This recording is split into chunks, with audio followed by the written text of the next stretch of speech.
সম্মানিত দর্শক মণ্ডলী, আসসালামু আলাইকুম রহমতুল্লাহ। ওয়ালাইকুম আসসালাম।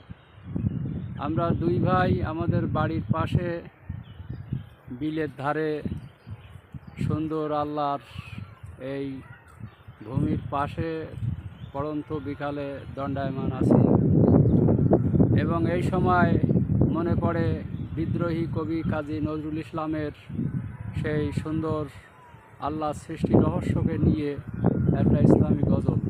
আমিও আপনাদের উদ্দেশ্যে সেই ইসলামী গজলটা কয়েক লাইন শোনাই ইনশাআল্লাহ। এই সুন্দর ফুল সুন্দর ফল মিঠা নদীর পানি, খোদা তোমার মেহেরবানি। এই সুন্দর ফুল সুন্দর ফল মিঠা নদীর পানি, খোদা তোমার মেহেরবানি।